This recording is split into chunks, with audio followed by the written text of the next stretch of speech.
Our channel.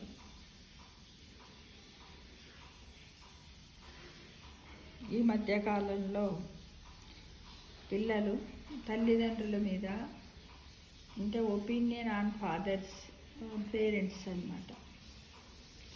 అదేంటి discussion చేసుకున్నారు. ఒక కుర్రాడు కోపంతో ఇల్లు వదిలి వచ్చేసాడు. ఎంత కోపంతో వచ్చాడంటే తను చూసుకోలేదు, తన కాళ్ళకు వాళ్ళ నాన్న బుట్లు వేసుకు వచ్చేసాడు. కొడుక్కి ఒక మోటార్ సైకిల్ కొనలేని వాడు కొడుకు ఇంజనీర్ కావాలని కలగడం ఎందుకో అంటూ తండ్రిని తిట్టుకుంటూ మరీ ఇంటి నుండి బయటకి వచ్చేశాడు. వాడు ఏమనుకున్నాడంటే పెద్దవాడిని అయ్యాక కూడా ఇంటికి తిరిగి వెళ్ళని గట్టిగా నిశ్చయించుకున్నాడు. ఇంటి నుండి వచ్చేటప్పుడు కోపం కొద్దీ ఎప్పుడు ముట్టుకోనివ్వని వాళ్ళ నాన్న పర్సును కూడా తండ్రికి తెలియకుండానే తీసుకొచ్చేసాడు. అమ్మకు కూడా తెలియకుండా రాసే లెక్కలన్నీ దాంట్లోనే ఉంటాయని వాడి నమ్మకం. నడుస్తుంటే బూట్లలో ఏదో తగులుతుంది, కరుస్తూ ఉన్నట్టు ఉంది. బూట్లు లోపల సాఫ్ట్గా లేవు, వాడి మడమ నొప్పి పెడుతుంది. అయినా అతని కోపము దాన్ని లెక్క చేయనివ్వలేదు. లోపల తడిగా అనిపించింది. కాళ్ళు ఎత్తి చూశాడు. బూట్లు అడుగున చిన్న కన్నం ఉంది. బస్టాండ్ వచ్చాడు. ఎట్లయినా వెళ్ళిపోదామని. బస్టాండ్ విచారణ కౌంటర్లో వాకప్ చేస్తే తెలిసింది ఇంకో గంట దాకా బస్సు లేదని. సరే ఏం చేస్తాం, అప్పటిదాకా నాన్న పర్సులో ఏముందో చూద్దామని పర్సు తెరిచాడు కుర్రాడు.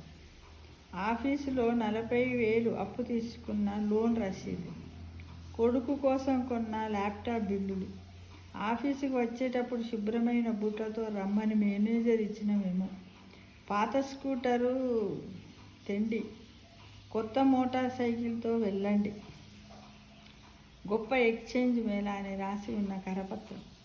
ఇవి కనపడ్డాయి కుర్రాడికి తండ్రి పర్సులో. వాటిని చూశాక వాడి కళ్ళు చెమ్మరించాయి. వెంటనే ఇంటికి పరుగున పెట్టాడు.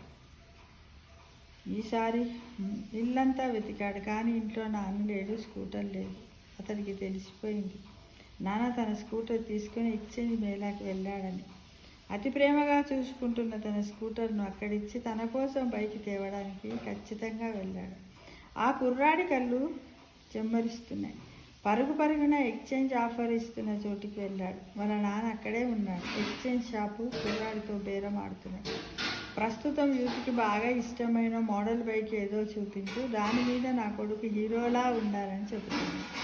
వెనకాల నిల్చొని అతని మాటలు వింటూ ఏడుస్తున్న ఆ కొడుకు కన్నీరు తండ్రి భుజాల మీద పడసాగింది. అప్పుడు తండ్రి వెనక్కి తిరిగి చూశాడు. అప్పుడు ఆ అబ్బాయి నాన్నని కౌలించి వద్దు నానా, నాకు మోటార్ సైకిల్ వద్దు నాన్న అంటూ ఏడవసాగాడు. ఇంటికి వెళుతూ తండ్రి కోసము కొత్త షూస్ కొని తీసుకువెళ్ళారు. తండ్రి కొడుకు ఇద్దరు మీకోసము తన జీతాన్నే కాదు జీవితాన్ని ధారపోసి సర్వస్వాన్ని సమర్పించిన ఆయన త్యాగాన్ని గుర్తించండి, బంధాన్ని గౌరవించండి, మనసారా ప్రేమించండి. మన పిల్లలకు మన ఆస్తులు కాదు విలువలతో కూడిన ధర్మాలు ఇవ్వండి. మన సంస్కృతి సాంప్రదాయాల యొక్క గొప్పతనాన్ని చెప్పండి. తండ్రి ప్రేమని అర్థం చేసుకున్న ప్రతి కొడుకు కూడా ఇది తండ్రి ప్రేమను అర్థం చేసుకున్నటువంటి అమ్మాయిలకు అబ్బాయిలందరికీ కూడా ఇది ఒక కనువిప్పు కావాలి ఫ్రెండ్స్.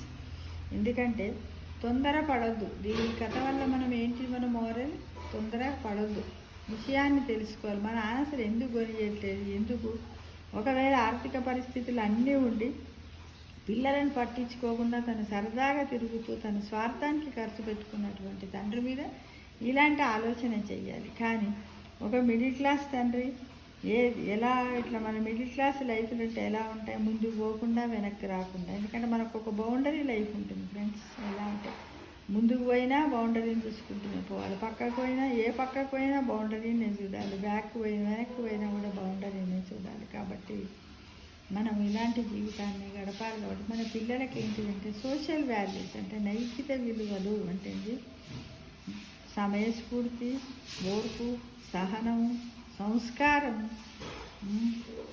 ఇంకేంటి మనం ఆర్థిక పరిస్థితుల గురించి, సొసైటీలో ఉన్నటువంటి మనుషులను గౌరవించడము, ప్రేమించడము, ఇలాంటి విషయాలను మనం వాళ్ళకి అర్థం చేసినట్టయితే మన పిల్లలలో ఇలాంటి రావు.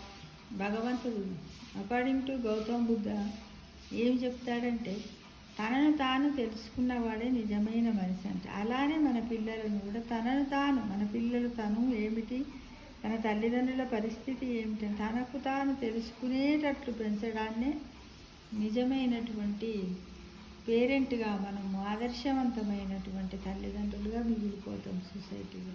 అలా పెంచుదామా మరి.